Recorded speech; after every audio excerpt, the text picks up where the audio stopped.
আমাদের রাজ্যের লোককে অ্যারেস্ট করার, পুলিশকে বলা রইল অন্য রাজ্য থেকে কেউ এসে যেন আমাদের রাজ্য থেকে অ্যারেস্ট না করে। এটা আপনাদের দায়িত্ব। ক্রিমিনালকে অ্যারেস্ট করতে হলে রাজ্য সরকারের সঙ্গে কথা বলুন। আইন প্রত্যেকটা পুলিশ জানে। আগে সিআরপিসি আইপিসি ছিল, এখন বিএনএস আছে। মুখ্যমন্ত্রী নিজে কি পুলিশ বলেছেন, কোন তদন্তকারী সংস্থা বলেছেন, ওনাকে ঠিক করে জানতে হবে। একটা হচ্ছে অন্য রাজ্যের পুলিশ এই রাজ্যে তদন্ত তল্লাশি গ্রেপ্তার করতে এলে লোকাল পিএসকে ইন্টিমেশন দিতে হয়, এটা করে। অথচ এই রাজ্যের সরকার সহযোগিতা করে না। সিবিআইকে কোনো কেস এখানে রেজিস্টার করে তদন্তভার নিতে গেলে রাজ্য সরকারের রেকমেন্ডেশন লাগে অথবা কোর্টের অর্ডারে হয়। আবার কতগুলো তদন্তকারী সংস্থা আছে বা এজেন্সি আছে যাদেরকে রাজ্য সরকারের, রাজ্য পুলিশের অনুমতি নিতে হয় না। এর মধ্যে সেবি আছে, এর মধ্যে এনফোর্সমেন্ট ডাইরেক্টরেটের পিএমএল এর সেকশনের কেস আছে, এর মধ্যে এনআইএ আছে। মুখ্যমন্ত্রী একটু পড়াশোনাটা ঠিকঠাক করে করুন। আমার মনে হয় যে তদন্তকারী সংস্থা বা অন্য রাজ্য থেকে পুলিশ আসেন, তারা ভারতীয় ন্যায় সংহিতা মেনে এবং তাদের যে নিজস্ব হ্যান্ডবুক রয়েছে, রুলস সেট, সেটা মেনে কাজ করেন। পশ্চিমবঙ্গ পুলিশই বরঞ্চ জঙ্গি, আতঙ্কবাদী, দুর্নীতিগ্রস্ত, খুনি, ধর্ষক এদের বিষয়ে ইন্টিমেশন দিলে কোঅপারেশন করে না। তাই বঙ্গবন্ধু মুজিবুর রহমানের খুনিকে পার্ক সার্কাসে মাস্টার মাজেদ বলে 15 বছর কাটিয়ে দেয়। ভারতের রয়ের সাহায্য নিয়ে বাংলাদেশ থেকে এসে তাকে গ্রেপ্তার করে নিয়ে ফাঁসি কার্যকর করা হয়।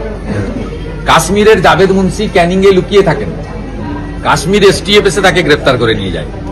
আনসারুল বাংলার দাগি খুনি জঙ্গি সাদ শেখ মুর্শিদাবাদের হরিহর পাড়ায় মাদ্রাসা খুলে 1.5 বছর ধরে 3 বার তৃণমূলকে ভোট দিয়ে পঠন পাঠন করতে পারেন, তাকে গ্রেপ্তার করার জন্য আসামের পুলিশকে আসতে হয়।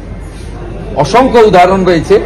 পশ্চিমবঙ্গ জঙ্গিদের আঁতুড়ঘর করে তৈরি করেছেন মমতা বন্দ্যোপাধ্যায়, এবং বর্ডারে ফেন্সিং না দিতে দিয়ে জামাত, হেফাজত, মৌলবাদীদের ঘাঁটিতে পরিণত করেছেন পশ্চিমবঙ্গকে। 55 লক্ষ নাম বাদ যেতে পারে।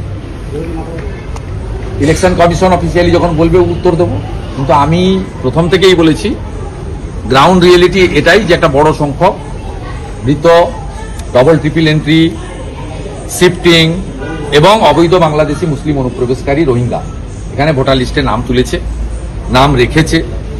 এই কারণে সাদ শেখ যখন গ্রেপ্তার হয় তিনি বলেন যে আমি 3 বার ভোট দিয়েছি। লাভলি খাতুন আপনাদের মালদা হরিশ্চন্দ্রপুরের তৃণমূলের প্রধান, হাইকোর্ট তাকে বাংলাদেশি বলে তার ইলেকটেড পঞ্চায়েত মেম্বারশিপ খারিজ করে। এরকম অসংখ্য টুকরো টুকরো উদাহরণ আছে যার মধ্য দিয়ে অবৈধ অনুপ্রবেশকারীদের মুক্তাঞ্চল পশ্চিমবঙ্গ প্রমাণিত হয়েছে। ঠিকঠাক করে এসআইআর হলে এই সংখ্যাটা কোনো সংখ্যাই নয়, অনেক বড় সংখ্যায় নাম বাদ যাওয়া উচিত যারা ভুয়া এবং অবৈধ। এসআইআর প্রসঙ্গে মুখ্যমন্ত্রী বলছেন যে হিয়ারিং শুরু হলে যাবেন, কাগজপত্র নিয়ে যাবেন, আপনাদের কাগজের অসুবিধা থাকলে সেই কাগজ নিয়ে যাবেন। কাগজের অসুবিধা থাকলে সেই কাগজ নিয়ে যাবেন, মানে অন্য কোনো কাগজ বা বিকল্প কোনো কাগজ যে অসুবিধা আছে। যে ভারতীয় তো যদি লিঙ্ক নিয়ে যান নাম উঠে যাবে, তো ভারতীয় নাম উঠে যাবে, কিন্তু বাংলাদেশের মুসলমানরা কি কাগজ নিয়ে যাবে? আর এখন যেগুলো আপনারা আইপ্যাকের তালিকা অনুযায়ী বিএমওইচ বা কলকাতা কর্পোরেশনকে দিয়ে বার্থ সার্টিফিকেট দিচ্ছেন, তো অ্যাকসেপ্ট হবে না। কারণ 24শে জুন ভারতবর্ষে এসআইআর শুরু হয়েছিল বিহার দিয়ে। 24শে জুনের পরে বার্থ সার্টিফিকেট যদি দেন আর তার জন্ম যদি 20 বছর আগে হয়ে থাকে, সেটা কাগজ নয়, ওটা ডাস্টবিনে ফেলে দেওয়ার মতো জিনিস। বাংলাদেশি মুসলমান অনুপ্রবেশকারীদের বাঁচাবেন কি করে? বাঁচানোর কোনো রাস্তা নেই। আমরাও জেগে আছি। কোনো বৈধ ভোটারের নাম যদি না থাকে 6 নম্বরে আবেদন করবেন, সে তৃণমূল হোক বিজেপি হোক, কোনো সমস্যা নেই। তিনি হিন্দু হন আর মুসলমান হন। কোন মৃত ভোটার যদি আইপ্যাকের বুদ্ধিতে বিএলওরা লিখে দেয় তার নাম বিজেপি কাটাবে, 7 নম্বর ফর্ম জমা দিব। আমরা 13,25,000 ডবল ট্রিপল এন্ট্রি আমরা বের করে জমা দিয়েছি। অনেক সংবাদ মাধ্যম বিজেপিকে দেখতে পায় না। বিজেপি 13,25,000 দিয়েছে, তার 6.5 লক্ষ নাম বাদ গেছে ইতিমধ্যে। হাফ একটা নাম আছে, একটা নাম বাদ গেছে ডবল ট্রিপল এন্ট্রি। আর স্থানান্তরের 8 নম্বর ফর্ম, যেমন এই ভবানীপুর বিধানসভায় আমি দাঁড়িয়ে আছি, এখানকারই কিছু বিহারের ভোটারকে তারা এখানে নাম ছিল চমকেছে, তারা বিএলও ফর্ম ফিল আপ করেনি। আমরা তাদেরকে দিয়ে 8 নম্বর ফর্ম দেওয়াবো এবং তাদের বিহারের যে ভোটের লিঙ্ক, সেই ভোটার লিস্টের কপি আমাদের কাছে আছে, আমরা দিয়ে দেবো। এরকম থাকলে করবেন, কিন্তু বাংলাদেশি মুসলিম অনুপ্রবেশকারীদের মমতা ব্যানার্জির ফ্যাক্টরি থেকে যতই 2 নম্বরই কাগজ বের করুন না কেন, সেই কাগজ অ্যাকসেপ্টেড হবে না। ইলেকশন কমিশনের গাইডলাইনের সঙ্গে মেকআপ হচ্ছে, তারা ভারতীয় হতে পারে না। কেন্দ্রীয় সংস্কৃতি মন্ত্রী রাজেন্দ্র সিং শেখাওয়াত আজকে বঙ্কিমচন্দ্র চট্টোপাধ্যায়ের নাম কখনো বঙ্কিম দাস চট্টোপাধ্যায়, কখনো বঙ্কিমদা বলেছেন, তাই নিয়ে একটা বাঙালি অস্মিতার উপর আঘাত বলে মনে করছে তৃণমূল কংগ্রেস। না, আমি জেনে বলবো বঙ্কিম দাও শ্রদ্ধাসূচক, সিনিয়রকে এল্ডার ব্রাদারকে বলতেই পারে। এটা পশ্চিমবঙ্গে দাদা বোন দিদি এগুলো চলে, সেই অর্থে হয়তো বলেছেন। বঙ্কিমবাবু অ্যাপ্রোপ্রিয়েট, এবং ওনাকে সাহিত্য সম্রাট থেকে শুরু করে অনেক এতেই বিবেচনা করা যায়। এবং মোদিজি এবং সেন্ট্রাল গভর্নমেন্ট বন্দে মাতরমকে নিয়ে যে উদ্যোগ নিয়েছেন ডে 1 থেকে, এই উদ্যোগ তো রাজ্য সরকার নেয়নি। রাজ্য সরকার বা তার লোকেরা সমালোচনা কেন করছেন?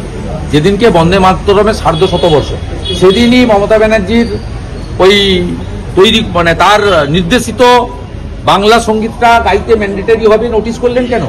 এটা কি দিয়ে কি বন্দে মাতরমকে আপনাদের দিকটা দেখুন না, সম্মান জানানো হয়? সম্মান জানানো হয় না।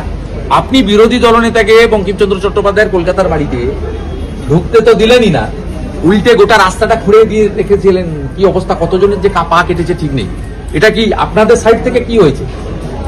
ঋষি বঙ্কিমচন্দ্রের 150 বর্ষে পশ্চিমবঙ্গ সরকার কি কি উদ্যোগ নিয়েছে, কি কি অনুষ্ঠান করেছে, কি কি তার উদ্যোগ, তার একটা শ্বেতপত্র বা তার একটা পজিটিভ প্রকাশ করুক না। যিনি করছেন, যারা করতে চাইছেন যে প্রধানমন্ত্রী এই বিষয়টাকে ব্যাপকভাবে ভারতবর্ষব্যাপী জাগরণের মন্ত্র হিসেবে, একতার মন্ত্র হিসেবে উদ্বুদ্ধ করতে চাইছেন, সেটা সমালোচনা করছেন কেন? আমি তো এমপি ছিলাম, নেতাজি সুভাষচন্দ্র বসুর মূর্তি কোথাও দিল্লিতে দেখতে পাইনি। আজকে কর্তব্য পথে বসিয়ে দিয়েছেন। আমি 3 দিন গত সপ্তাহে দিল্লি গিয়েও প্রণাম করে গেলাম, ওই রাস্তার পাশ দিয়ে যাচ্ছিলাম, মতিলাল নেহরু মার্গ যাচ্ছিলাম ইন্ডিয়া গেটের ওখান দিয়ে, কর্তব্য পথে ওনার মূর্তি দেখে এলাম।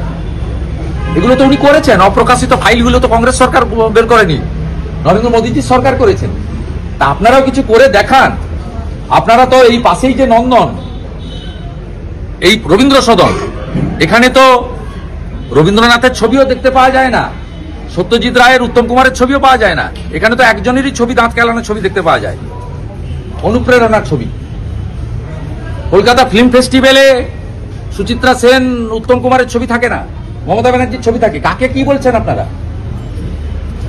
মনীষীদের জন্মদিনে এইটুকুটুকু মনীষীদের ছবি, আর ওনার এইরকম এরকম দাঁড়ানো, লম্বা, কাটানো, হাত তোলা, হাত নাড়ানো, নমস্কার করানো, হাসা, কাঁদা, কত রকমের ছবি টাঙিয়ে দেন। কাকে বলছেন? চিড়িয়াখানার গেটেও লিখে দিয়েছেন মমতা ব্যানার্জির অনুপ্রেরণায় সিংহ শাবক জন্মেছেন। বাকি কোথায় রেখেছেন? কোনো বাথরুম পায়খানা বাকি রাখেননি।